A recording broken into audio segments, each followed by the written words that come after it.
Oh yeah, yeah. I mean, I can see that. I mean, I can definitely say that that's, you know, pretty likely. But for me, you know, I sort of believe in the supernatural. I mean, I don't know why. I mean, I'm not closed-minded to this whole atheism thing. I'm not. I mean, when I left Christianity, I knew I wanted to be religious, but I wasn't like saying, oh, you know, this is like the one true way or anything, and I never vibe with that sort of thing. So all of the things you guys are telling me, I mean, yeah, you know, I mean, you guys make sense, but... So let me ask you this. Why? You said when you left Christianity, you knew you wanted to be religious. Why? Because, you know, I mean, you guys are obviously going to say that this is, you know, just me hallucinating, but, you know, I felt like a presence, you know, in my room, and I saw, like, this figure, like this ghostly figure walking through, and I was like, oh, okay, so there must be more out there. And, I mean, obviously that was just a one-time experience. It could have been a bunch of chemicals in my brain making me hallucinate. I mean, it could be. Or you might have seen something. There could be 1,000 explanations. My question is, what is it about the proposed religious explanations that make you think that of all the possible explanations, that's the one that's most probable?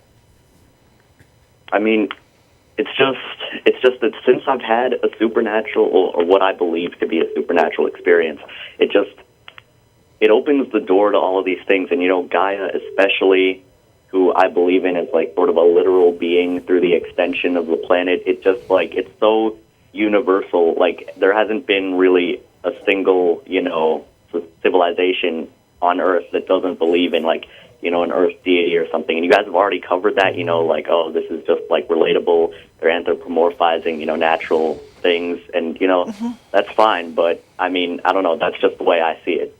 Okay. All right. Yeah. I mean, because that is pretty much what we think you're doing, is that you're finding a way to put a human face on the world and the universe.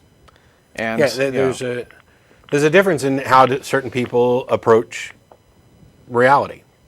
And some of us are far more concerned with getting to the truth of things, of believing only things that we have really good reason to think are true, and rejecting as unproven those things which have not reached that level.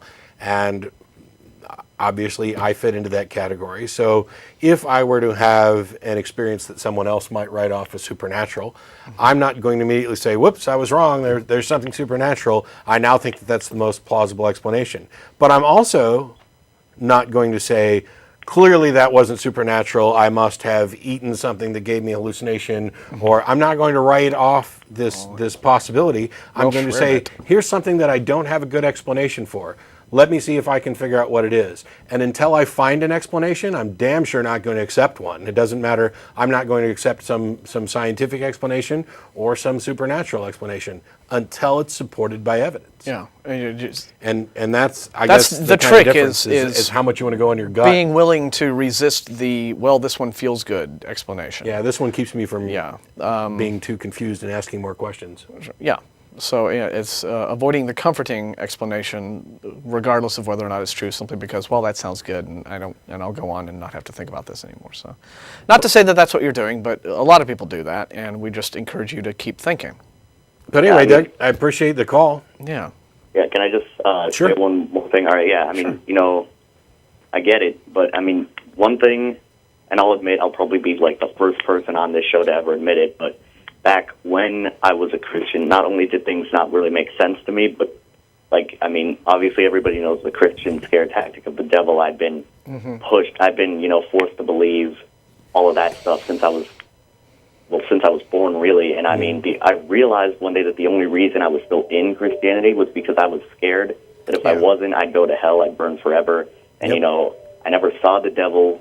I mean, sometimes I didn't go to church, nothing happened. Sometimes I was in church and I'd, like, you know, goof off and do some stuff wrong. I mean, and one time I actually, you know, thought, oh, God doesn't exist, and I didn't get, you know, struck by lightning, and I was, amazing. And I realized that, you know, I just stuck with it because, you know, it made me feel safe thinking, oh, this, you know, guy in a red bodysuit isn't going to come and, like, kill me, and, yeah. It got its hooks into you, and that's what it does, so.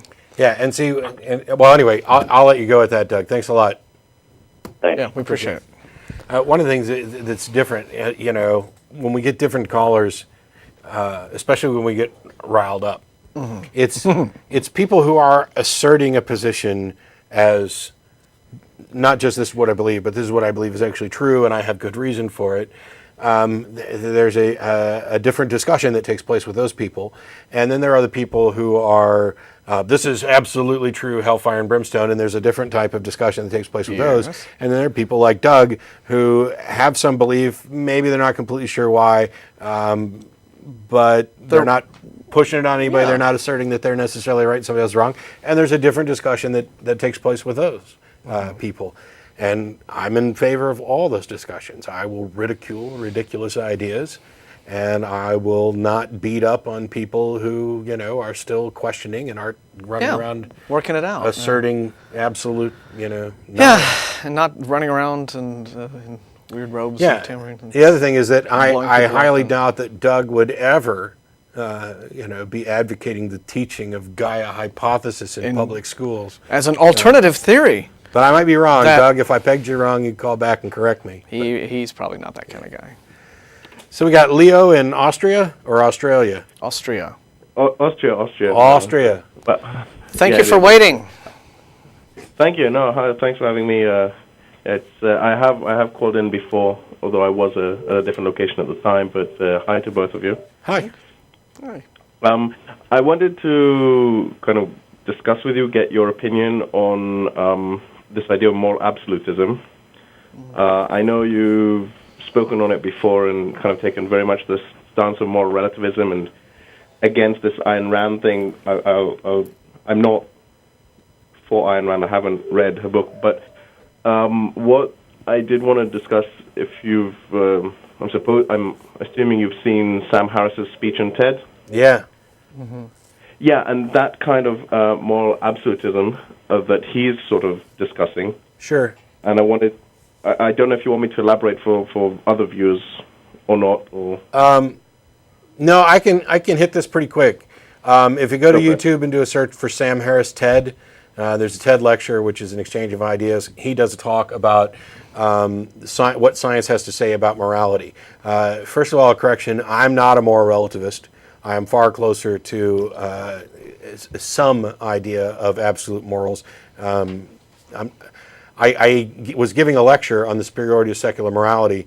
I was waiting for that to come out. I'm hoping the video is actually available so we can see it. I've given it 3 different times now, and I don't think anybody's posted it on video. So I may do it. I think I'm probably end up doing it again for the ACA, in which case we'll get that video put up. With regard to what Sam said, we had a lot of discussions about that. I think Sam's right, and I think he's wrong. And by that, what I mean is his assertion kind of that you can get from an is to an ought, from what is to what we ought to do, is false. He is, however, implicitly taking the extra step. In other words, to get from is to ought, you need one extra step, and that is a value.